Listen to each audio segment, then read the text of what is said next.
just this incredible story of this man who's been running a very, very small sushi shop. He can fit 8 people, I think, serves 20 items, and that's it for the last, I don't know how many years he's had this specific shop, but 60 years maybe. And you come in and you get whatever he gives you, and you have to reserve it a year out. But essentially, This is just... That's some old sushi, man.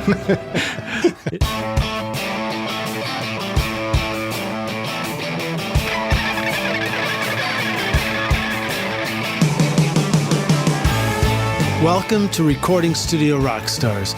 I'm Lid Shaw, and this is the podcast created to help you become a rock star of the recording studio.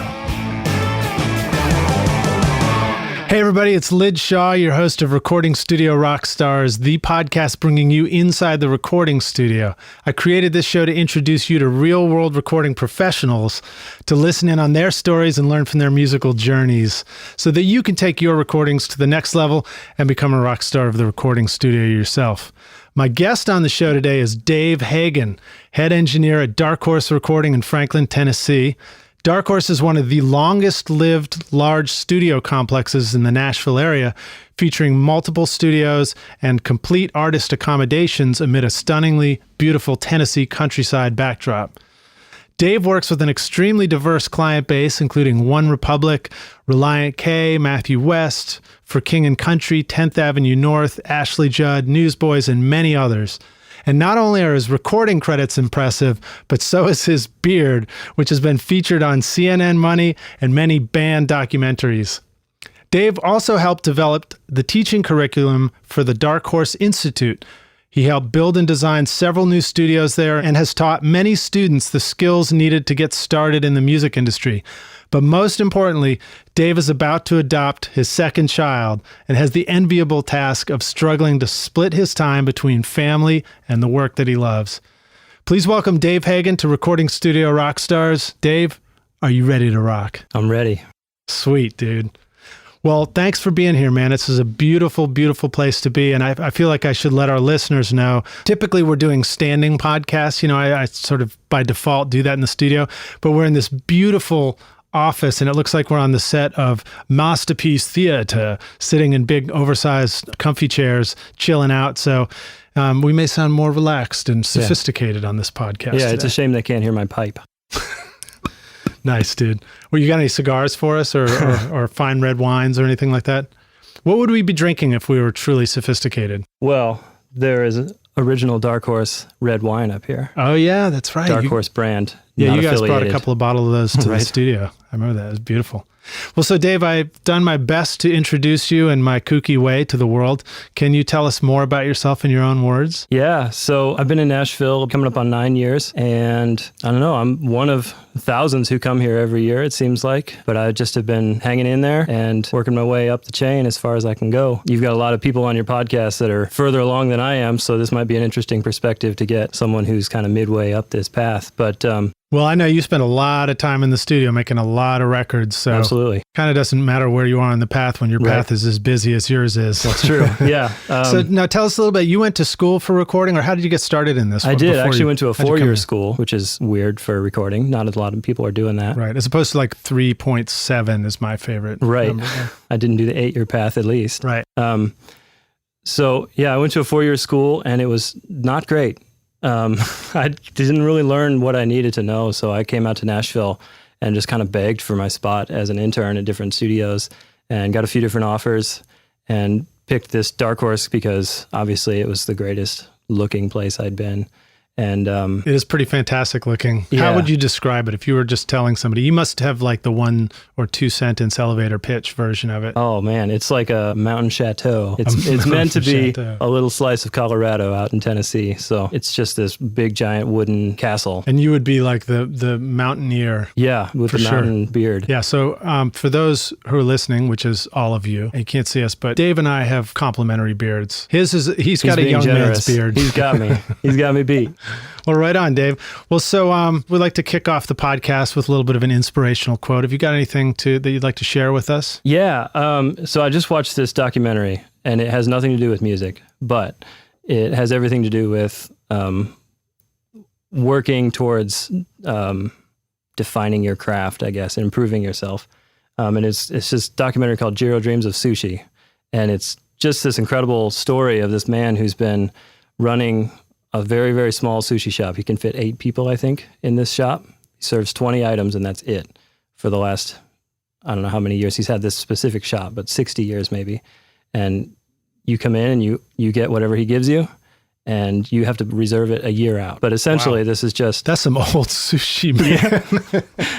It probably tastes better right away. But essentially, it's just this man who's been doing one thing very simply his entire life. And it was really inspiring for me when I watched it. And one of his quotes was, "I do the same thing over and over, improving bit by bit. There's always a yearning to achieve more. I'll continue to climb, trying to reach the top, but no one knows where the top is." And I thought it was so fitting for an artistic field like music. There is no top. There's no perfect song. There's no perfect mix. Everything is just constantly trying to do the same thing better every time. Yeah, I would agree with that. And even a moment ago, you tried to give a shout out to, as if there were people at the top somewhere and you were on a journey there. But I don't think I've met anybody who said that they've stopped learning or they've stopped trying to improve on what they do. Maybe at some point you just simply stopped doing it. Yeah. But I think that's sage advice, and especially the idea of doing one thing over and over again. Mm-hmm. Really, now by one thing, that could probably be defined as whatever aspect of recording you're focusing on at that time, whether Absolutely. It's mixing a lot or you're really recording. Mm-hmm. Obviously, we worked together recently, and we haven't said this on the podcast yet, so I'll let the rock stars know, but Dave Hagen is the head engineer here at Dark Horse, but he's also one of the main guys over at Dark Horse Institute, which is the school, it's part of this that teaches kids how to record, and you can go there, you can learn how to make records, it's a full program. And we teamed up, the Toybox Studio teamed up with Dark Horse Institute recently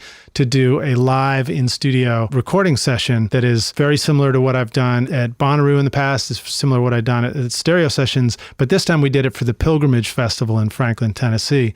And it was awesome. So we had bands come in every hour, and then we would record 3 songs with them and mix it live through the console, master it right there. But Dave was the man. He set up the whole thing for us. He was basically the wizard of the studio. And when we needed to make something happen, we just turned to Dave and said, "Dave, what do we do with this?"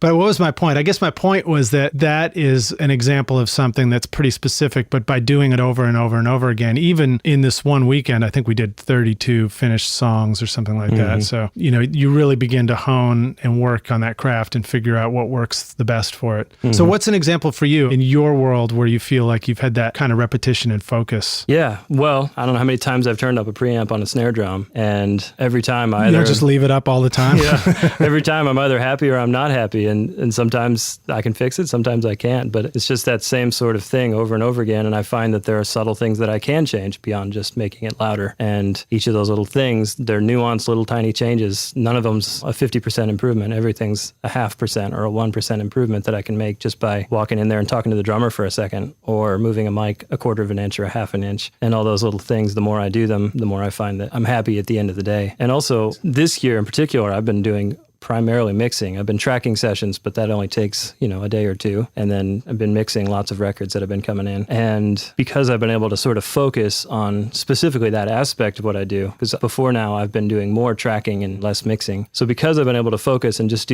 sit in the same room every day and try to make things sound as awesome as I can. And because of the client base we have, which is pretty diverse, everything from I just finished a jazz Christmas record to today I printed a mix that was pretty heavy pop rock thing. Just complete opposite ends of the spectrum in terms of technique and all that, but it's still a snare drum that I turned a preamp up on and had to figure out how to tweak that to make it perfect. Before we started this, we were chatting about mixing, and you were talking about a situation that you found yourself in where there was a record, it was being mixed by a few different people. You were one of those people, and the other guys were like, these guys are really good. You know? So I wondered if you could talk a little bit about that experience of being up against somebody else's work that you really think is fantastic, and how you approach that, how you deal with that. And one of the reasons I ask that is I think a lot of, our listeners are going to certainly be faced with, I'm trying to record something. We had a guest on recently, Graham Cochran, and he quoted Ira Glass on the show. It was an awesome quote. It's a great quote, isn't it? And that's exactly how I've phrased it to a lot of people, my thought process on that whole thing. Perfect. Yeah, so in that talks about the body of work and continuing to work on stuff until you get it. And his taste exceeding his ability. That's what thank you. That's what where my train of thought was going with that, was that when your taste is already there, like your taste is at that level of that song by somebody else that sounds so good.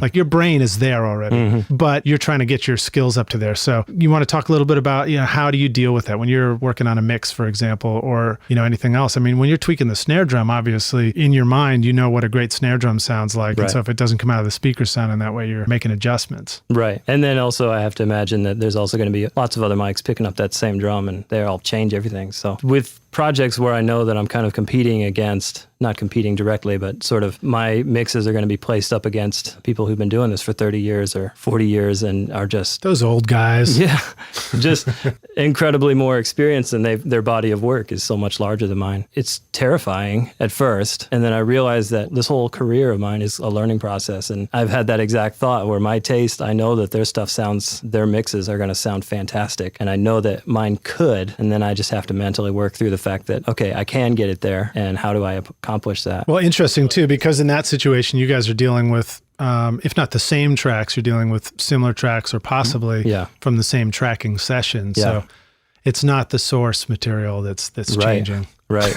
Sorry, dude. Yeah, right.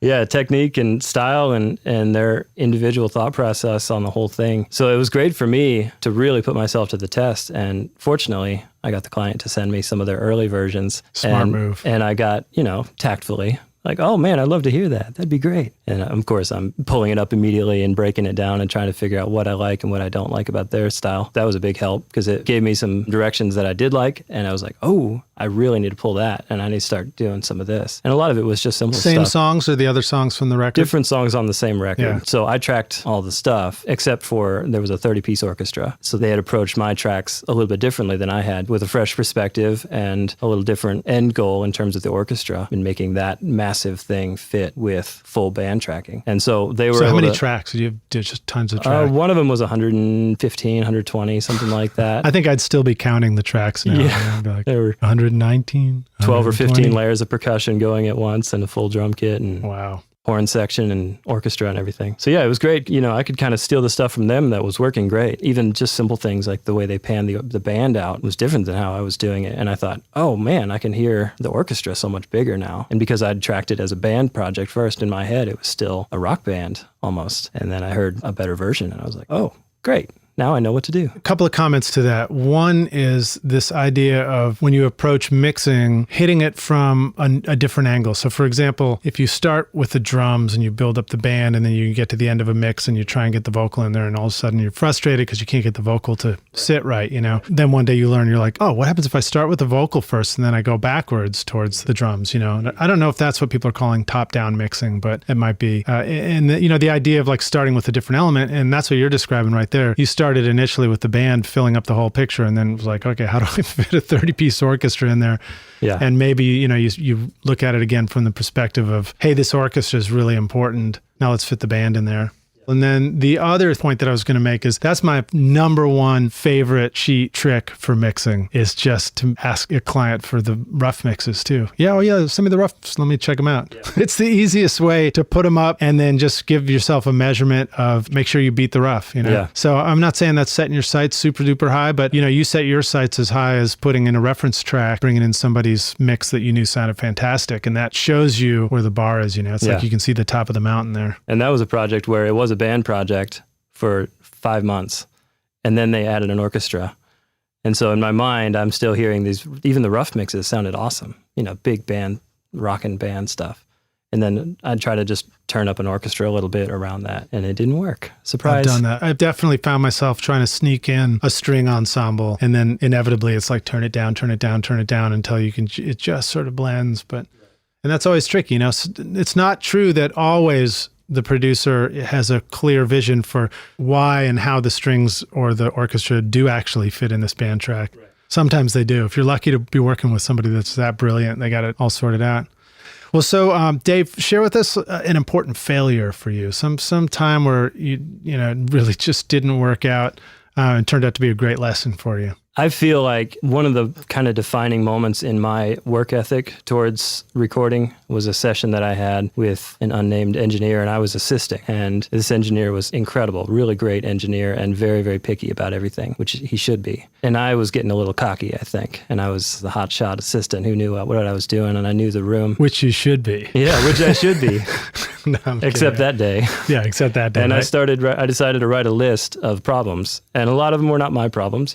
Cable goes bad or a piece of gear goes bad or whatever. And that's the sort of thing that just happens in studios. But I started writing a list of problems, and I ended up with 2 pages of double-spaced problems just listed out. And I thought, holy crap, that was rough. And at the end of 2 days, I had, I think, gotten everything kind of whipped into shape, and then we were running smoothly. The whole back half of the second day was great. But that first day it was a hell day. I was just struggling to keep up. And it taught me a little bit of patience, because I know that there are lots of times when you're in a session and things are just not going. They're falling apart.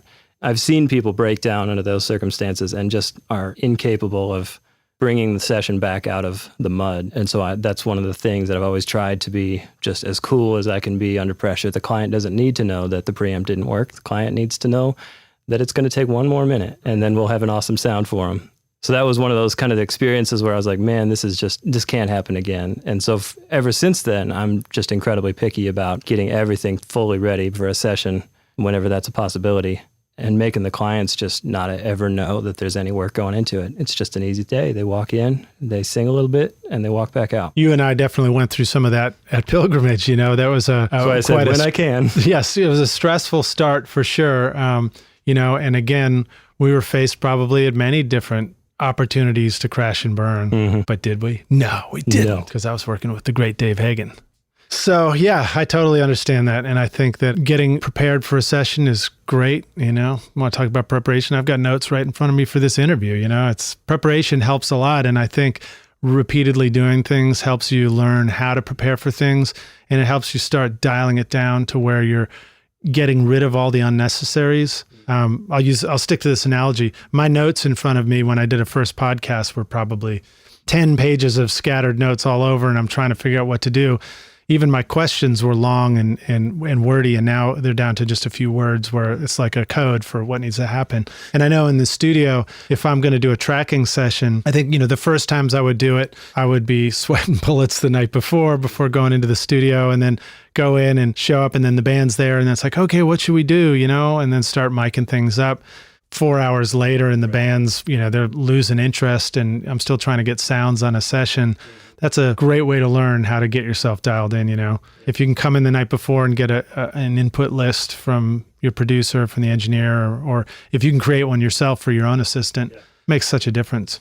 Yeah, I've always found that I have these 2 halves of my brain, and as an engineer, I have this very technical side, and I have these tools that I can use, and I can swing this hammer or compressor, whatever. I can use these tools to create things, but that side of my brain is really terrible at music. And the other side of my brain, this creative side, is much better at the music thing, but I can't function in the technical world when I'm trying to think that way. Or if I try to suddenly solve a technical problem while I'm trying to be creative in mixing in particular, but also tracking or producing or whatever it is, my brain just kind of never does as good at either task. So I've found that by kind of getting all the technical prep stuff out of the way, especially with a mix, I can then just spend the last little bit just being fully, as much as possible, creative and trying to kind of instinctually do the job. Yeah, I feel like the example that comes up for me a lot, and again, I'm going to say for a lot of listeners, would be dealing with your DAW on your computer and you're trying to compose music, and you go to do something, and next thing you know, you don't know how to make the little line go across the screen and hear the sound come through your headphones or whatever. And it's so frustrating, and it can be such a vibe killer. There is no good music in those menus. You know what the best solution for that is get drunk and then try it. It was first time I was trying to learn how to use Ableton Live, which is a super cool program for, electronic music and for recording. And I just couldn't wrap my brain around it. And then one night I was hanging out with a buddy of mine, and we were having a couple of beers, and he was just sort of like, do this, make it do that, do this. And all of a sudden I was like, my hands were just going, and I figured it out. So that's probably not very good advice for anybody listening, but you could try it. You might find that it's easier that way. I don't know. All right, so how about sharing with us, Dave, a great moment of success for you, something where felt like a real hit moment for you. Since we already talked about it. Other than working with me at Pilgrimage the other day. The experience of meeting and working with Lid Shaw. I mean, since we were talking about it, I guess this last record that I just finished mixing, when I got done with it, I had my 5 songs on this record, and I played them back, and I was super pumped about it. I just loved it. I was a big fan, and I listened to my roughs, which I really liked, with the band, no orchestra, and they felt great, and I listened to mine, and I beat it. And it had an orchestra, and it was this great sound that I was really proud of. proud of. That's awesome. And I would say that would be a major accomplishment and, a worthy end goal for any of us along the way is to finish every project we're doing, the next one, feeling like we just nailed it. And it's also just really enjoyable. It's like when you're working on music that just feels good and every accomplishment along the way just feels like you've really gone somewhere you wanted to go. That's a good feeling. Well, right on. So now tell us something you're excited about right now. I guess that was right now, wasn't it? Yeah. But you also talked about getting some new things wired up and stuff like that. What's exciting for you going on right now in your world at Dark Horse and at Dark Horse Institute? Yeah, well, coming up, I'm going to be teaching a class. We have a 17-week class. So I'm going to be teaching my first one this year. This whole year I've been kind of busy working in engineering mostly. So I haven't taught any of these classes, but this one I'll be teaching. And so that's always a good experience for me, especially with some of the classes. I get to see what I do from a fresh perspective every time, and it's a lot of fun to try to vocalize and figure out how to say these random things that I don't know how to say, these thoughts about music that I just think and do when I'm engineering. It's fun to get to try to do that for a class, try to verbalize that. Yeah, it really starts to help you figure out exactly what it is that you do. Yeah. Take a good close look at yourself. It certainly helps me. Are you a strict teacher? Do you like I'm send stricter kids than some. to the principal's office or anything like that? I haven't done that. But I really want them, this is a very competitive field, so I'm fairly strict and pretty demanding of them because that's the way things are going to be as soon as they get out of there. I like to interact with my interns as being lovingly ruthless. Yeah, right. Yeah, I've also we're at the school, we're also kind of growing, we're expanding. So I'm building some stuff. I love woodworking, and I've built some really fun keyboard stands for over there that are like these rolling wooden things, and they're a little bit of furniture. And then we've got a whole bunch of patch bays to solder up. And as crazy as it sounds, I love that stuff. Let's talk about that because, I get a lot of new students, interns, they're fascinated by that, but they really don't have experience. Tell us what do you do to build a patch bay? Let's get specific for a second. Well, at the moment, I'm just drawing. So I've got a layout and I've drawn this out and I've been ordering the right patch bays. What is a patch bay? Let's start with that. So a patch bay is a convenient way to get signal from point A to point B throughout the studio, because we've got gear spread over, especially in our big room here at Dark Horse, we've got gear spread over, 30 feet from one side to the other. And we have microphone panels throughout the building. We have like 100 mic cables run throughout the entire building. So you can record drums from downstairs or upstairs, and it will all funnel into the patch bay in the control room. Awesome. And then the patch bay is it looks like an old row of telephone connections, right? Absolutely. We hire Gladys to come in and connect everything. We have to spin a little crank and be like, Gladys, connect the 1073 to the 1176. In the upstairs lounge. Yes. So what are the connectors? Are you using TT or some other kind? Or? Yeah, we have their TT, which actually stands for tiny telephone, because it is the same format as they used for phones. They're bigger than a headphone jack, smaller than a guitar cable. Right. And for listeners, again, the TT has 3 connections on it. Mm-hmm. So it can be a lot of things, but it's a tip ring sleeve connector. You might see that on some of your guitar cables that have the funny end on it if they turn out to be a TRS cable. And there's one place that you will always find one of those. And I always try and quiz my interns on this. And it's the end of your headphone cable. People don't realize they're sitting on one of those all the time. TRS. Unless you have an iPhone. Unless you have an iPhone, then you got 4 connectors on it, yeah. Yeah, so this TT cable, it just can go from any hole in this patch bay to any other hole, which will connect either the output of something or the input of something. So the signal comes out of the microphone, goes into an amplifier to turn it up, goes out of the amplifier into Pro Tools, and we record it. Yeah, and so in the world of software, some of you might be using Reason, for example, and if you've ever hit the tab key and you flip the whole rack of gear around, you see all the dangling cables. That's what it is in real world. The guts. The guts. All right, so you're going to build this giant patch bay. Tell us a little bit about the planning stage of doing that. So you've got all kinds of equipment all over the place, and somehow it has to make sense on the patch bay. Is it like 5 connection points on the patch bay? Maybe 7. No, we have this new room that we're doing as a project studio. We're doing 3 of these project studios. So we're kind of trying to set it up as a display almost for all these students that are going to be going out and trying to set up their own space and don't want to spend $500,000 getting a control room like we have at the studio here. You don't have to spend that money. So we're trying to set up a more realistic version of a home studio or small project studio. So we have a Toft console, which is a small console that's in the same format essentially as a Trident console, which is our main console at the studio here. And it's got all sorts of connections in and out of that thing. So I figured it out. The patch bay is about 4 feet away from the console. I need 50 feet of 16-channel snake to connect it all to the patch bay. Nice. So whatever that ends up being. And that's not even the outboard gear. That's just console to patch bay, right? That's not any of the other gear. That's just console into the patch bay. So we have 3 patch bays, 144 points on one, 96 on the other 2. I didn't do the math on it because I didn't want to.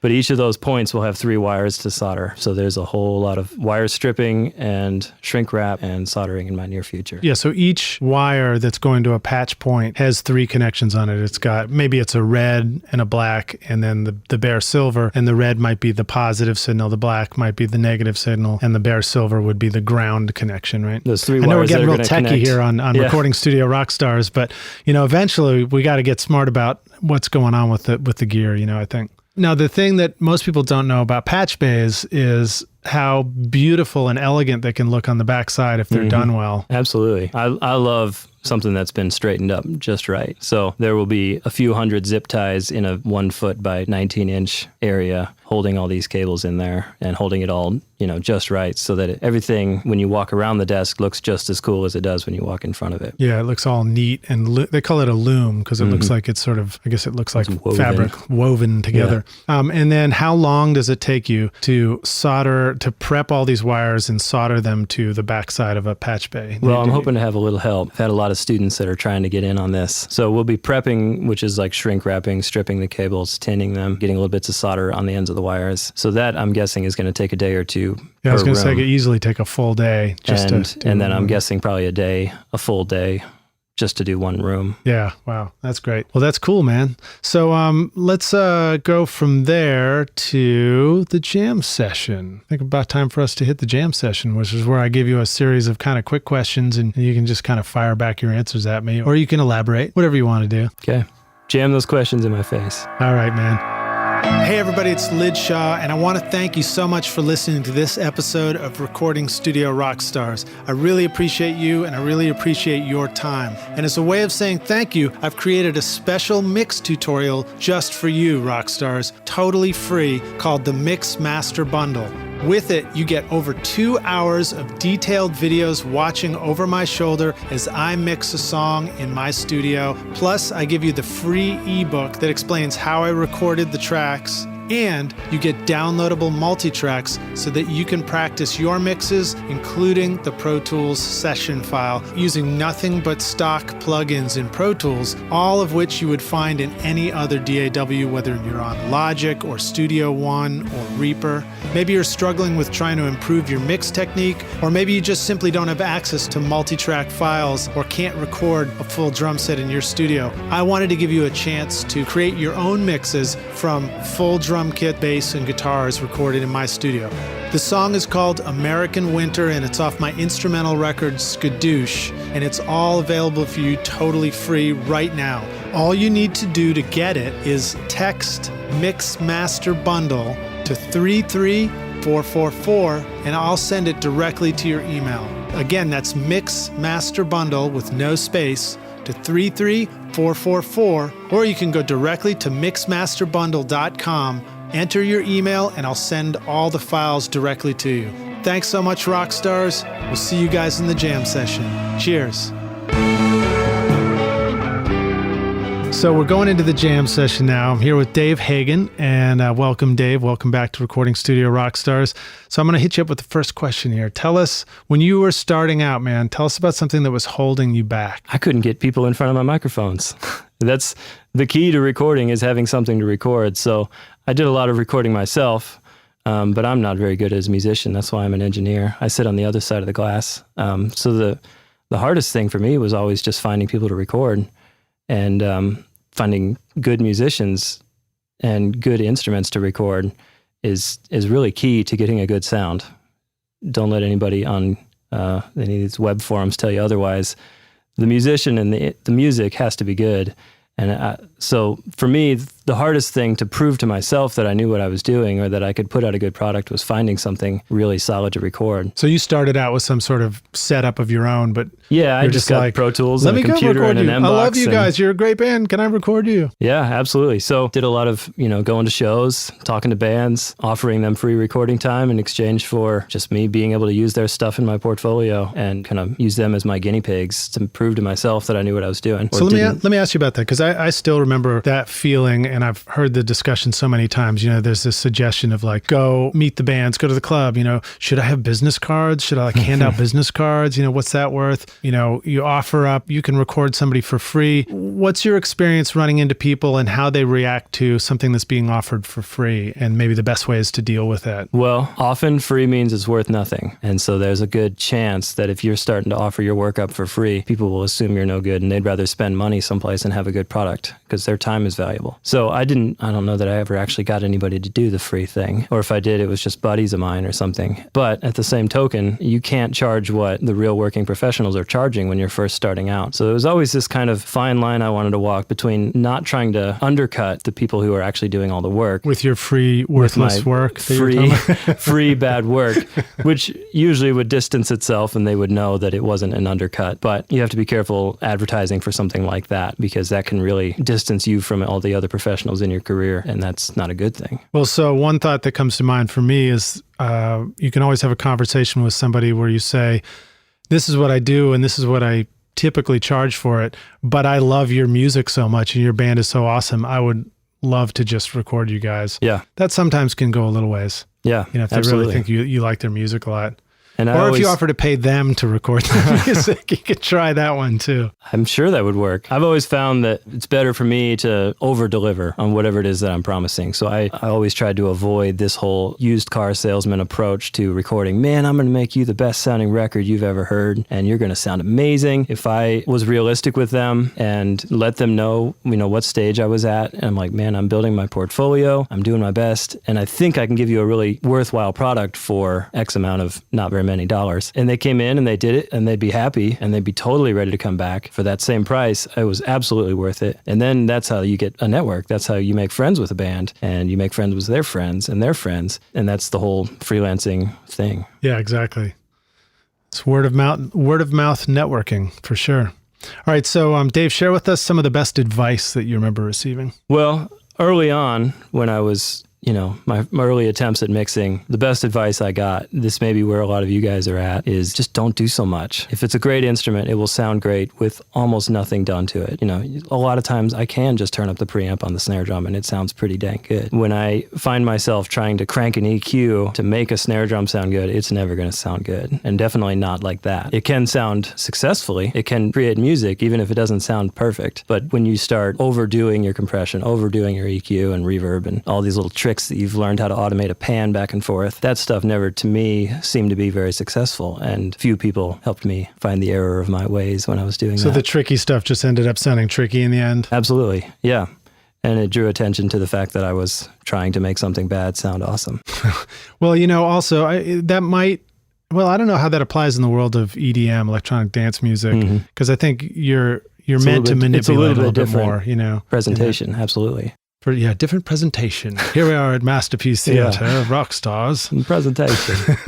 So I wanted to comment on that too, because it reminded me of a movie, a documentary. It was made by the Grammys, and I'm kicking myself for not remembering the name, but I will put it in the show notes. And they followed 4 different songwriters and DJs and paired them up with 4 different bands. One of them was down in New Orleans. And if I'm remembering his name right, the drummer from The Meters is Zigaboo, is that right? The band The Meters, the funkiest band on the planet that's ever been, just about. Sorry to all other funk bands out there. That's just my feeling about it. And he's got this really distinctive funky drum sound that's just so spot on. And he was in the documentary, and he was in the room and he sits down at his drum kit. He shows up and he's checking it out and he's just hitting the drums. And all it was the microphone that was on the camera for the documentary. And he played it for a few bars and it sounded exactly right. It sounded exactly like the right drums, just like him, just like the way it was supposed to be. So just to reiterate that point of, if you've got the right drummer or the right musician and it's coming out of the instrument, that's where the sound comes from. Especially when I've done the Hay Bale studio and, we did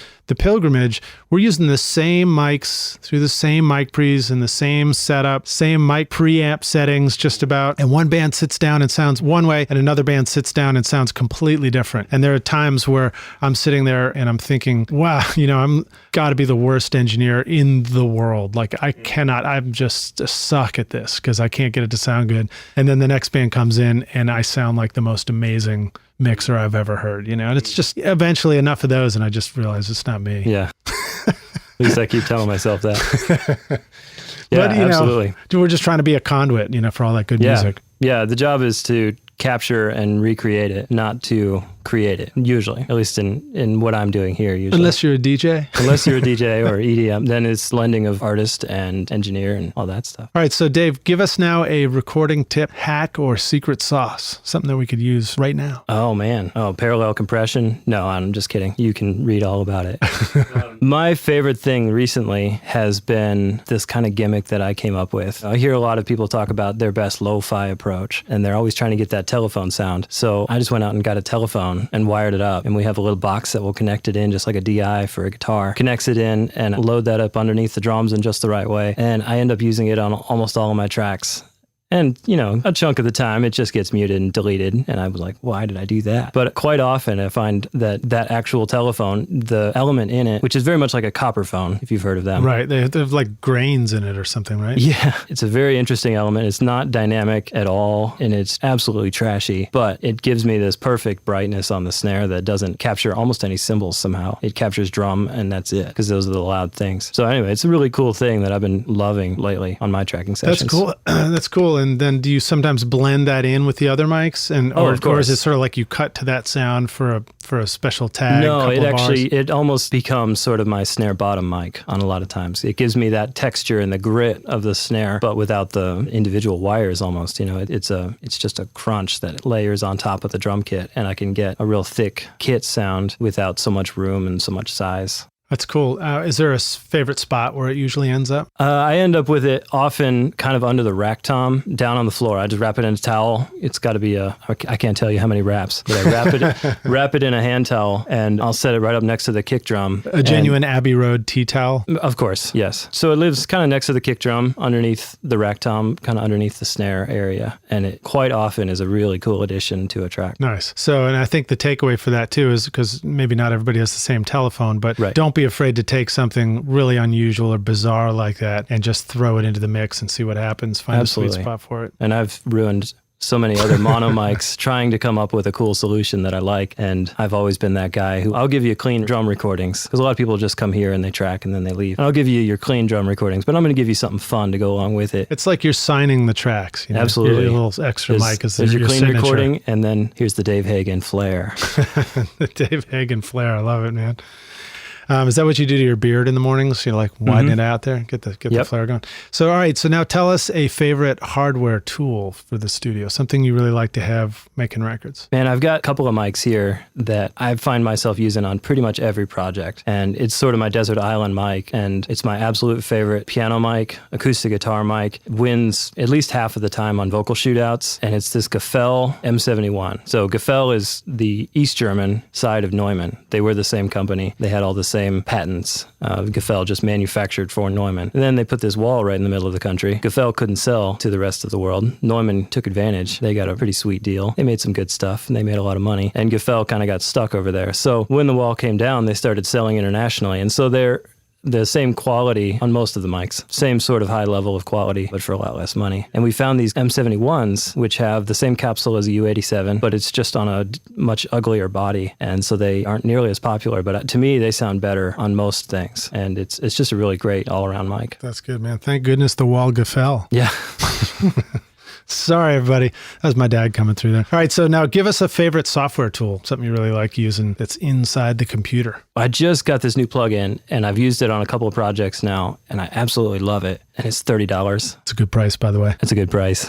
And I've been using it and replacing several $100 plugins and trying it out, and I'm finding myself going back to this $30 plugin over and over again. Klang Helm is the company, and MJUC. It's this kind of tube compressor modeling plugin, and it just sounds fantastic. It's really flexible, and I've been using it all over the place. It's my go-to kick compressor right now. That's awesome. Yeah, I'm going to have to go check that out. I just recently got the Klang Helm meters. Yeah. They have these great VU meter plugins. Do you know if that one comes in AAX also for Pro Tools? It does. Sweet. All right, good tip. And there's a free version if you want to try it out. All right, groovy. And of course, as always, rock stars, we will have all of these links in the show notes, so you can go click on it right there. And don't forget that sometimes you can get to the show notes just by looking at your iPhone, the podcast display where the logo is, and you just tap on that and it zips up and there's all the show notes right there and you can click right through. All right, so next up, give us a good resource, Dave, for the business side of what you do. Well, currently I'm a staff engineer at a studio, so that part of my stress is eased by being full-time at a studio. Maybe that's the tip right there. Yeah. So, I've done the freelance thing and I've done the studio thing. The freelance thing has a lot of benefits. The studio thing has a lot of benefits too. So my advice for business is to talk to somebody who knows more than me. Probably. I always just kind of show up and I try to do my best, and I never really had much expertise in that area, I suppose. Well, but that's good. I think that's great advice, because that advice applies to anybody, anywhere, which is, and I've learned this, it took me a while, but I learned to not look to all the other engineers and producers for advice about business.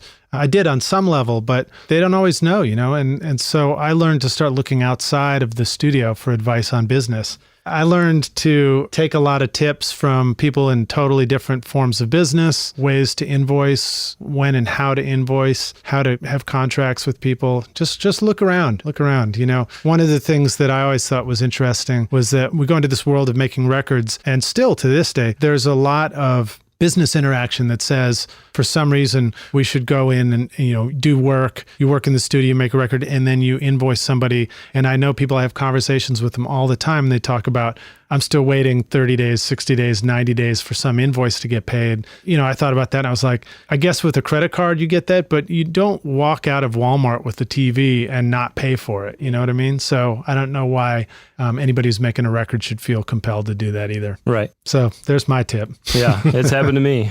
I think 9 months is my record. Oh, 9 months waiting for a check to come up? Yeah. Well, you could buy yourself a new watch with it by the time it comes up. Right. Get yourself a calendar. I'd written it off. All right, so the last couple of questions here. This one is sort of hypothetical, imaginary. You brought up the desert island scenario, which I never really understood, because if you're on a desert island, who are you making records for? Yeah. Who's listening?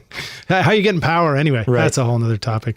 So if you were hypothetically dropped into a strange land, desert island somewhere, and you could only take a simple setup to record, what would you take with you? How would you find people to record? And then more importantly too, starting out, how would you make ends meet so that you could continue to do this and not, have to move back to your parents' house? Right. Well, I'll say this. The key to being successful in the music industry is just outlasting a whole lot of other people. Because, this is the music industry. Like, this is what you do instead of getting a real job. There's a lot of people that want to get out here and do this. And so most of them will realize that this is also hard work and will give up on it in a very short amount of time. So wherever you are, if you're persistent about it, you've got a really good shot of making that work.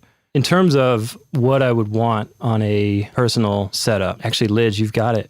I've got it sitting right here right now, right? You've got it right here. You just walked in with a suitcase and you've got 8 inputs, and that's enough to cut a drum kit. You've got a laptop and a set of headphones and a couple of mics, and you can make any record you want like that. You can show up in any house with some blankets and some creative approaches to getting good sounds. You can make cool records anywhere you want. Some of the best records in the world were cut in a rented house. You just show up and you can get that Led Zeppelin sound in your living room. Yeah. Maybe. If you got a really big living room. Exile on Main Street was made in a French chateau, so that's a pretty nice rented house. Right. It was a nice house.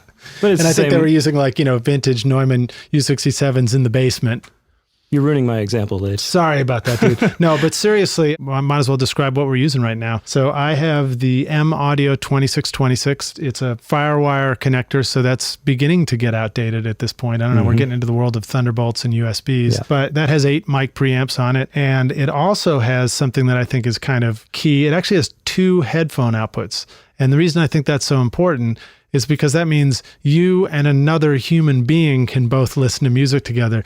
And when you put two human beings into the same room making music, all of a sudden you really start to have something happen. You know, you get two people communicating musically, and to me, that's the essence of where music comes from. That's the essence of great records. Is you always have to have people, you know, playing and interacting. It's a communication. Absolutely. And then, of course, I've got a MacBook Pro, and I'm using Pro Tools to record into, and then a pair of headphones and a couple of mics on stands. And these two mics that we're using for our voice right now are the Mic Tech PM9s. So these are dynamic mics, and they're just similar to SM58s and 57s. I think they have a really nice EQ curve on them. Great company, great mic company right here out of Nashville, Tennessee, too. Mike Ketchell, great guy. For the next step up, I'll say this. For the school we're building these project studios to be sort of a showcase of exactly what you're describing. What do you do when you want to just set up a room? When you want to have a studio that doesn't cost you, more than a house. So what we bought for those are these Apollo units, and UAD Apollo 16s are what we bought. You can get away with an 8 and still cut a band. We got the 16 and we got a Toft console, Toft ATB 16. So there's 16 preamps, EQ, routing for days, headphones, and my interface all comes with it. And it's like a complete setup, and it would sound killer. That's pretty awesome. So anybody who's listening to this, if you want to go learn how to record records and also learn how to leave your schooling with a simple, awesome setup, come on down to Franklin, Tennessee. Come on down. Come on down. Come on down to Dark Horse. So, all right, Dave, here's the last question here. Oh, well, let me ask you this too. So we didn't get to it. Making ends meet. I feel like that's an important part of the equation, because starting out, it's one thing to not spend a lot of money on your gear, but you're still going to have to pay your rent and eat some food and keep your car running. Yeah, absolutely. When I was starting out, I did exactly what probably most of you guys are going to have to do. I had to pay all those bills on my own, and I had to keep my foot in the door in the recording industry. If you're not showing up every day to some place where music is being made, there's not a chance that you will grow your career from that. So what I did was I just found jobs that I could do in the time when I wasn't in the studio, and that involved early mornings or late nights, or just a job that was flexible enough that I could just take off at a moment's notice. And I'd try to make it, my personal goal was just that I would never turn down a session. Anything that I could get in on, I was going to get in on. If that involved me finding another job the next week, I was going to try to do that. I can remember one week, one of my most enjoyable weeks as an assistant was working on this great record with Craig Alvin, who I saw you were talking to, trying to get on the podcast. And he was engineering this record for Bronze Radio Return, and I was just hanging out. I was assisting, but mostly I was just hanging out. And so they were going till 3 a.m, and I was working starting at 4 a.m. And so I was doing a loading crew at Lowe's, loading up boxes and moving stuff onto shelves. And then I'd come out and jump into the studio in the early afternoon, go till wee hours, go home. Some nights I got 3 or 4 hours of sleep, and it was awesome. It was a great week. There was just something about being where good music was being made in a really cool, creative environment with great people working on it. It was all the energy I needed there. And I just tried to have a good attitude about the work hours that I was there. And I paid my bills, and I got to be where the music was. The other thing is, when you're at a young age, what better time in your life to put that kind of hustle into what you're doing and make it work, because it does get harder to do later on, So, all right. So here's the real icing on the cake question for you, Dave, Mr. Dave Hagen. Can you tell our rock stars, our listeners, what is the single most important thing to do to become a rock star of the recording studio? Just keep doing it. And I kind of mentioned this earlier. The place that I see most people fail at becoming a rock star is they're just stopping. They'll go for a couple of years and be like, well, guess that's not for me. I only made a couple of cool records. I only had a lot of fun, but I didn't make any money. And that's the exact moment, that's that tipping point where if they had pushed on for another year or two, they would suddenly be finding themselves more and more and increasingly picking up momentum into getting a lot of work and getting better work, more rewarding musical endeavors, better projects that are just more interesting. Yeah, it's that Ira Glass quote again. Exactly. You have to go through the long journey of creating that large body of work to finally. And there's a lot of it that's going to be disappointing to you. Your own work or your contribution to the work is going to be not what you hoped it would be. And that's incredibly frustrating. I still feel that when I do projects, and I'm just like, man, this was my baby, and I dropped it. Sorry. Sorry. Figurative. We're metaphorically. We're talking about metaphorically, I haven't of course. signed the papers yet on this adoption, so. Right on, Dave. Well, congratulations on your new family progress, or what's the right term for it? But just like these great things that are happening in your family world. I don't know if you care to comment on what it is to balance family life with work and music and recording and stuff. Obviously, it's something you're doing after you've invested quite a bit of time into recording. It is probably the ultimate measure of success to be able to balance a wonderful family life with your time in the studio too. Yeah, that's one of those things that it is tough. This is a really fun job, and I am very, very committed to my work. So I will push as hard as my body can handle it to get a record finished and make it awesome. At the same time, I have a really cool family at home that very much likes me to be there and help out there, especially my wife likes it when I'm there to help. And that's both awesome and a responsibility, just like my work is. So finding that fine line is, I don't know, I'll let you know when I find it. But it was sort of like my example earlier when I was working mornings and running this session in the evenings. Somehow the energy just shows up. As soon as I started challenging myself, I realized that it's like, oh man, I've just been sitting around not doing anything. I have the potential to do way more than I've been doing. So every time I find myself challenged with work and then coming home and having energy to wrestle with a couple of kids jumping and pulling my hair and my beard, it's there, like somehow. Yeah, well, it sounds like your heart's in it. So when your heart's in it, you just have the energy. You just find it. Absolutely. You're just motivated to keep doing the next thing. Right on, Dave. Thank you so much for joining us on Recording Studio Rockstars. It's been awesome to have you on this podcast. What a beautiful place to do our interview from, too. Once again, reminding listeners that we are sitting on what feels like the set of Masterpiece Theater. The only thing we're missing is a fire in the fireplace. Yeah. But Dave, tell us, how can our listeners find out more about you and learn more about your work? You can find me through our studio's website, darkhorserecording.com. I'm contactable there. You can find me through darkhorseinstitute.com, and my email. If you have any questions, absolutely hit me up. I love to help people out who are trying to work through the same sort of stuff that I have worked through and I'm still working through. So Dave at darkhorserecording.com. That's awesome. Thanks so much, Dave. It's been an absolute pleasure. And thanks for having me. We'll be seeing you around the studio. Absolutely. All right, cheers. Thanks so much for listening to Recording Studio Rockstars. If you enjoyed the show and want to help make it better, please leave a rating and review on iTunes to help reach more people. You can click directly over to iTunes or go to recordingstudiorockstars.com/review for an easy explanation. And if you want more free content, all you have to do is text RS Rockstars to 33444. Again, that's RS Rockstars to 33444, and I'll keep you in the loop with articles, videos, and podcast updates. And I'll let you know about any upcoming giveaway offers, all totally free. Thanks for listening. I'm Lid Shaw, and this is Recording Studio Rockstars. Now, go make great music.